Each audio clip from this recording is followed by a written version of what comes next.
Muy buenos días, familia. La gracia.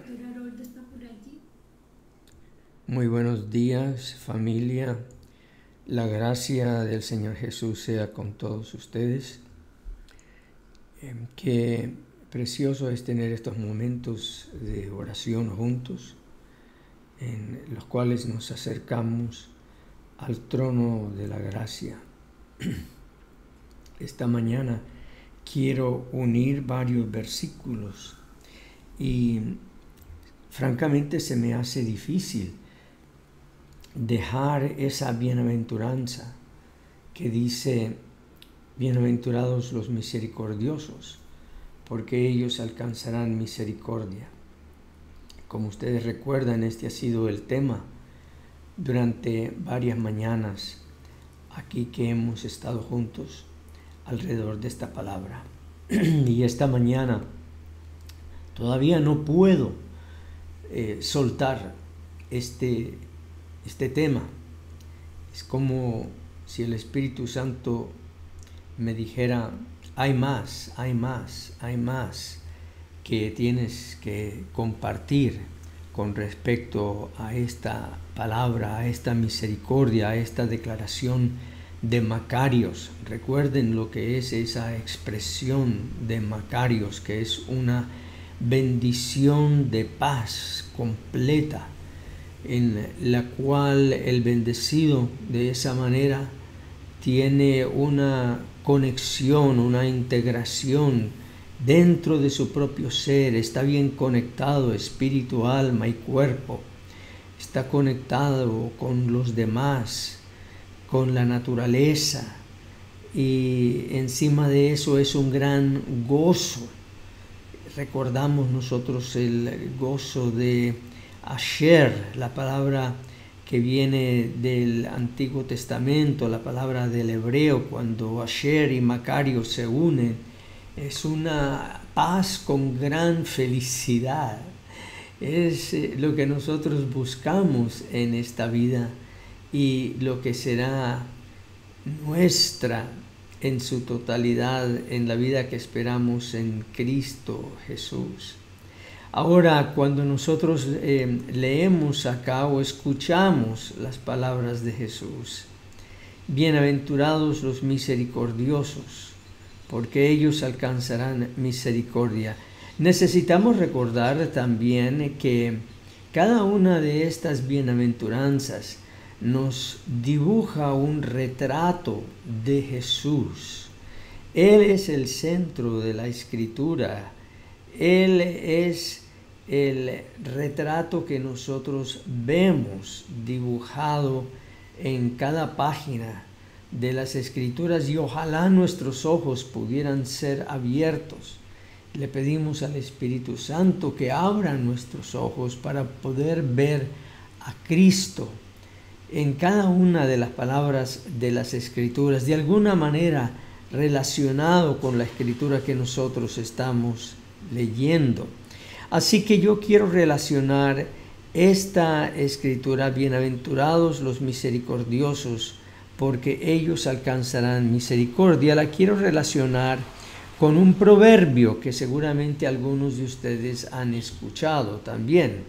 Es Proverbios 28:13, donde dice, y voy a leerlo aquí de varias versiones, déjenme ver si puedo encontrar la manera de presentar la palabra. Creo que así, aquí está. Voy a ver si puedo hacerlo ahora. Ustedes tengan un poquito de paciencia conmigo mientras encuentro la palabra. Aquí estoy acercándome ya. Dice: el que encubre sus pecados no prosperará, mas el que los confiesa y los abandona hallará misericordia. Esa es una de las traducciones de este texto.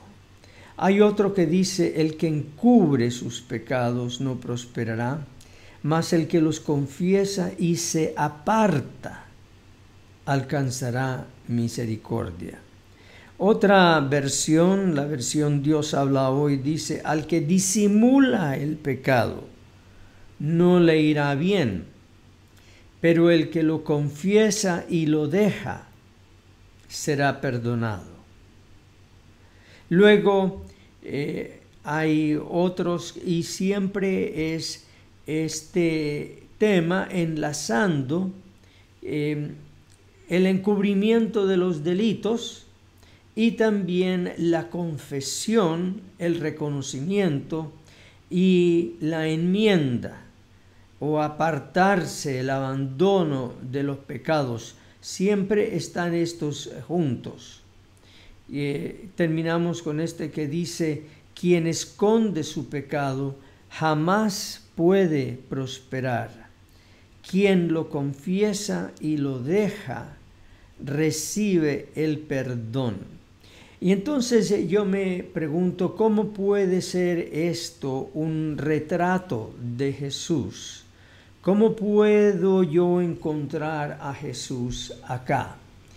Bueno, para ello tenemos que ver a Isaías 53, que ha sido también como un tema de fe aquí en nuestro grupo a lo largo de nuestro sendero de oración y de estudio de la palabra.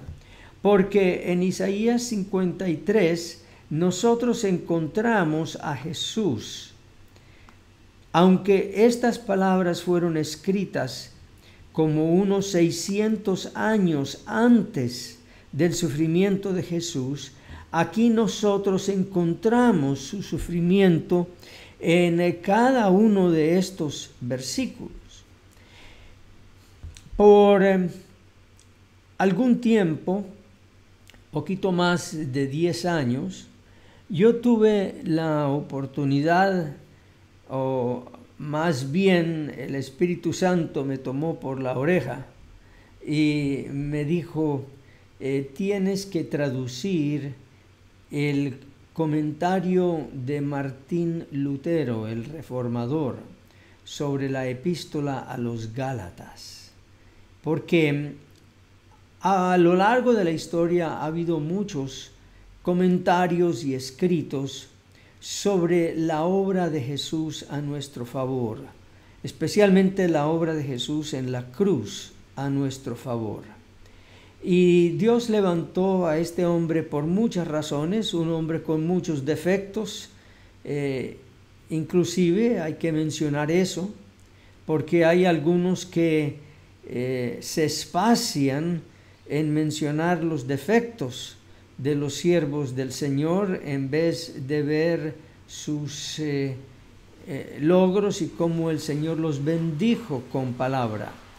Y Martín Lutero, yo me refiero al reformador del siglo XVI y no al más reciente de la época de 1960, que también sus padres lo nombraron Martín Lutero, pero lo nombraron así por el otro gran reformador a quien yo me refiero esta mañana.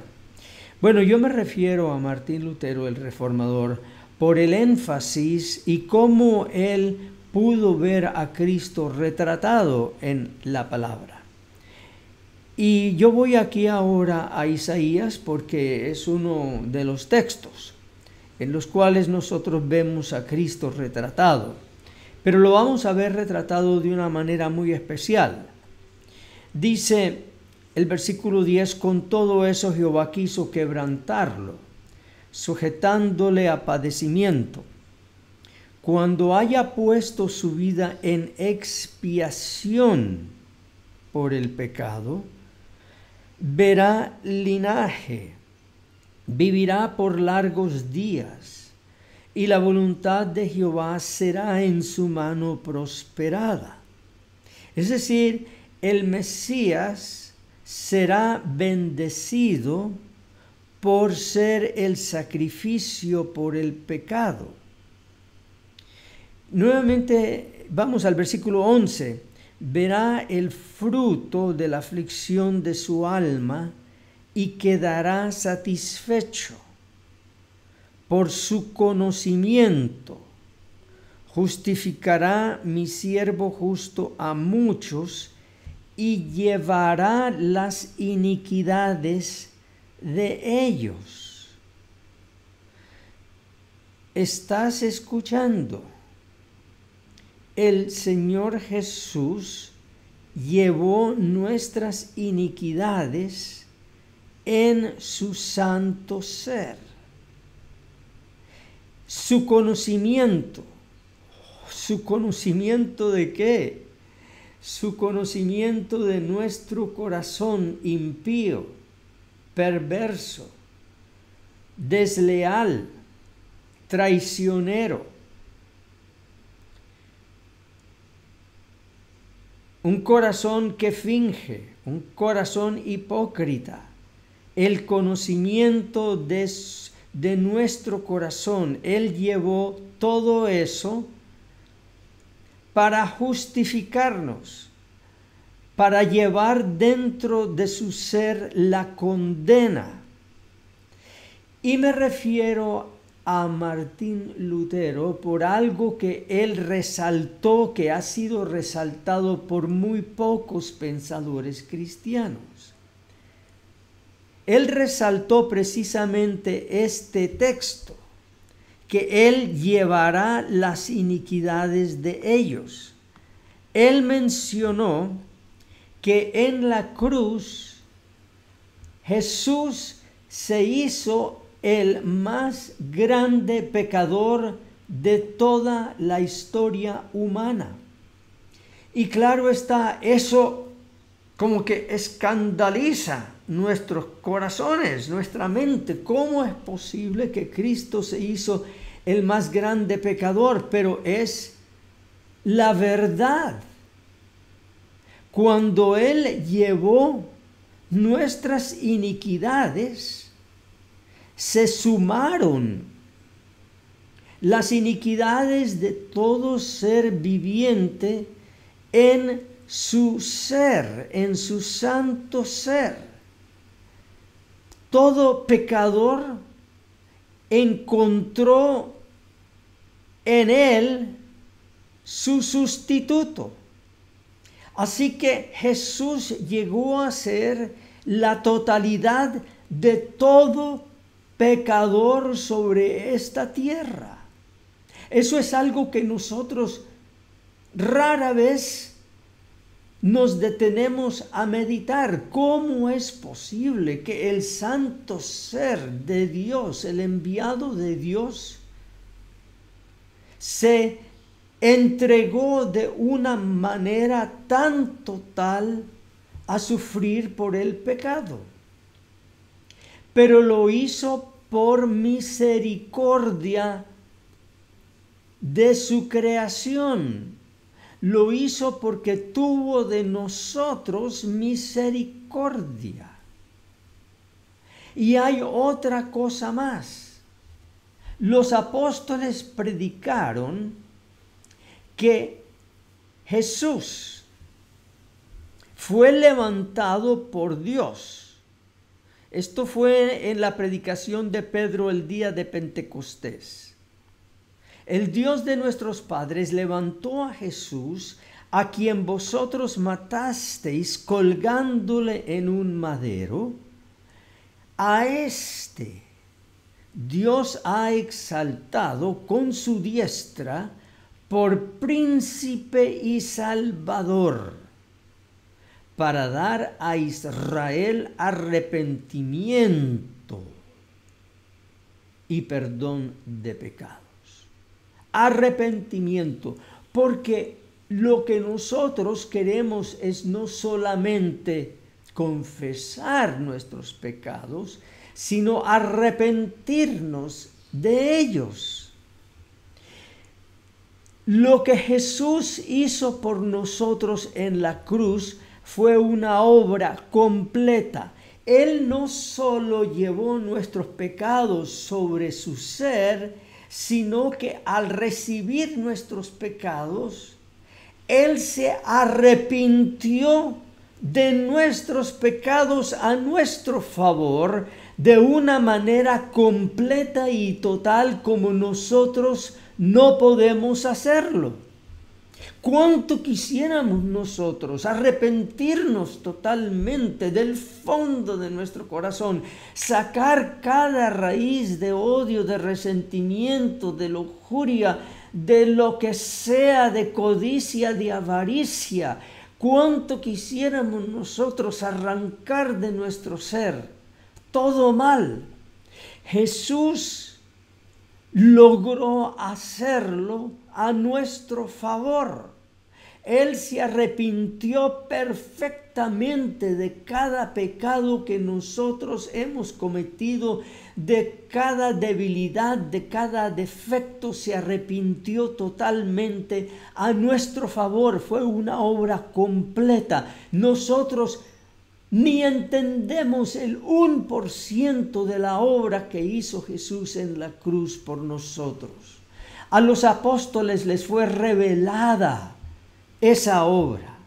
Y allí nosotros vemos a Pedro predicando que él fue colgado en la cruz, citando a Isaías 53, como expiación por nuestro pecado y para dar arrepentimiento. Así que todo aquel que no entiende cómo y qué puede hacer para conseguir verdadero arrepentimiento de sus pecados, lo puede hacer pidiéndole a Jesús que le dé el arrepentimiento que Él ya logró por nosotros a nuestro favor, que sea nuestro ese arrepentimiento. Así que es una obra completa. Cuando la bienaventuranza dice: bienaventurados los misericordiosos, porque ellos alcanzarán misericordia, entonces está pintando, dibujando este retrato, este dibujo de Jesús, que Él, por misericordia a nosotros, llevó todos nuestros pecados, tuvo de nosotros misericordia, porque si Él no lo hubiera hecho, ¿quién lo hubiera hecho?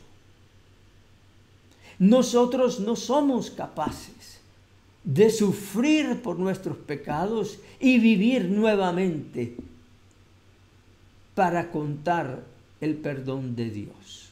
Así que por misericordia a nosotros, Él lo hizo.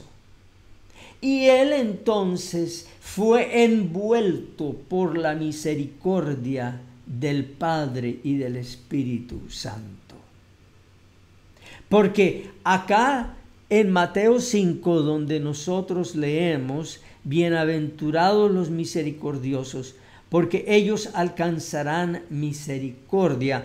Allí el sentido de esas dos palabras, alcanzarán misericordia, no puede traducir perfectamente el sentido del griego.